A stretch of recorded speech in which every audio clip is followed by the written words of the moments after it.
ladies and gentlemen. Welcome to Tex Messages, the Resurrection. I'm the parasite of the show, Rick Tex. We're glad to have you here. We thank you.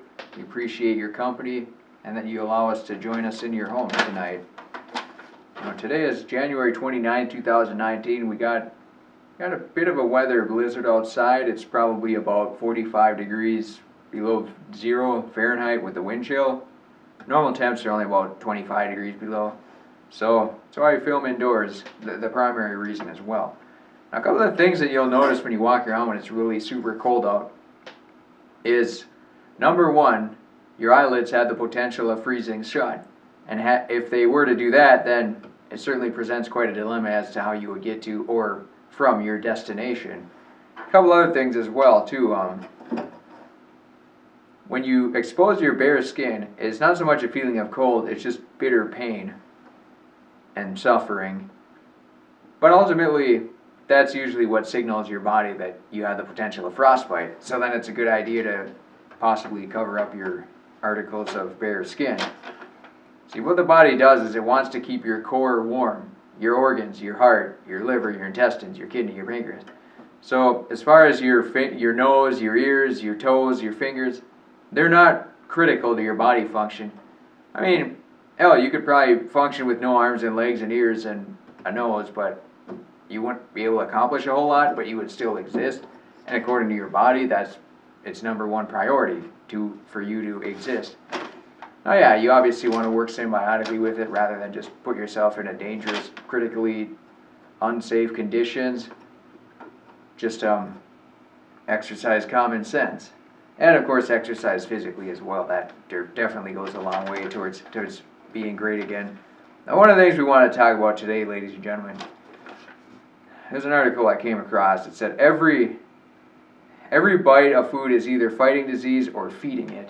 Now, you may have heard of cancers before, how they feed off of sugars and carbohydrates and things of that nature.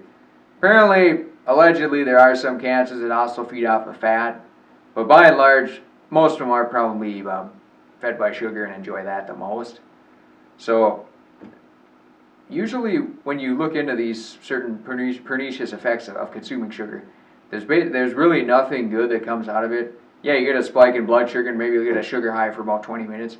But then after that, your blood sugar crashes, you feel horrible, you get a headache, you get cancer, and then ultimately you die. And then people got to do the March for Life or the March for Dimes or do their little 5K, 10K walk to donate money and start these foundations and then run a nonprofit and then get paid $400,000 a year as the administrator and then only dedicate about 5% of the cost to actually finding cures and 95% to administrative costs.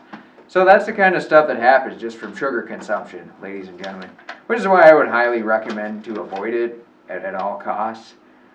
Now, one of the things that has happened with our food supply since World War II, a lot of the U.S. companies have began processing, canning food using artificial, synthetic, and chemical additives and preservatives. Now, you may have heard this term before, baby boomers. So after World War II, every male and whatever came back and basically had babies. So the population was beginning to skyrocket, or maybe not skyrocket, but the population began to grow again. And a lot of people were moving from the farm to the cities. So to feed the population, they had to figure out ways to preserve food longer, to grow more of the food, with resisting herbicides, pesticides, and insecticides and all that, or utilizing insecticides to resist insects, because that's why they call insecticides. If they're humanicides, then they would combat humans, which is probably what a lot of them are, but they obviously don't name them that for reasons of marketing advantages. So, after World War II, lots of people came back from probably some countries that were getting bombed or whatever, and then they decided that they wanted to move into the city and not really farm or have any sustainability. And the fact was, the economy was booming back then in the late 40s, early 50s. The Roaring 20s were pretty hefty too. Then we had the Great Depression and basically the entire 1930s. But yeah, the 1940s and 50s were a great economic time after World War II. A lot of people were wealthy. They thought they could get by with nothing, or get by with little or no effort, so they decided that they were going to give up farming and all that stuff, and then they moved in the city, and now 60, 70 years later, we're paying the effects for it through chronic inflammation, disease, uncomfortability, depression, anxiety, all these things. are directly attributed to our lack of nutrition and our ability to keep with the earth.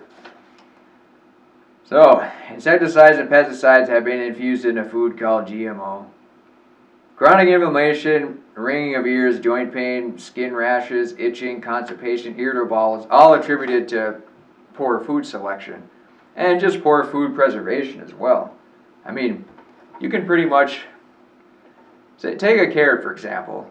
There's several ways you can eat a carrot. You can eat canned carrots, you can eat frozen carrots, you can eat carrots at the produce section that are conventionally grown, you can eat carrots that are organically grown at the produce section, you can eat carrots that are organic and locally grown at your farmer's market, or you can eat carrots that are in your backyard, or you can eat hydroponically grown carrots in some other random country or state or part of the state that you live in, or you can hydroponically grow your own carrots indoors.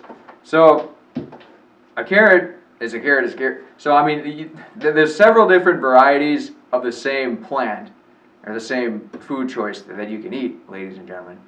So, I mean, canned food is basically, it's just for commercial companies so that they can put stuff in a can and store it on a shelf for dozens of years. And it was also used for when people went into battle and they were going to be in a certain environment for several weeks, days, months, years, whatever the case may be. So they had to ration food and they had to preserve it well. But, yeah, every life is a war, every day is a battle and all that.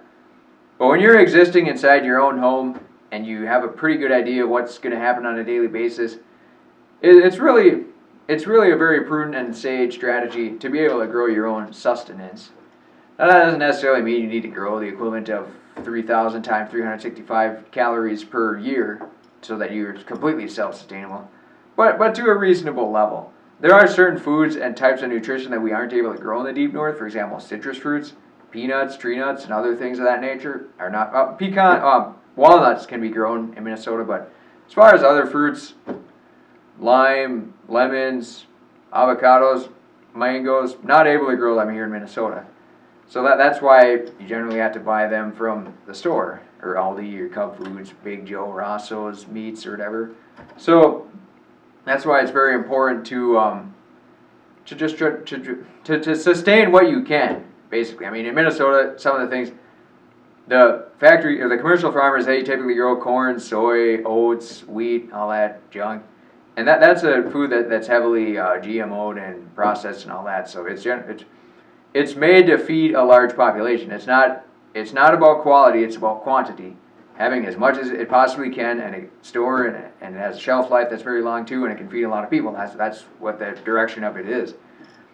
So I mean, if you want to eat good, healthy, upstanding food that'll make you of high moral aptitude, then you typically, you can grow a lot of things here: acorn squash, sweet potatoes, broccolis, cauliflowers, eggplants, beets, carrots, celery, potatoes, tomatoes.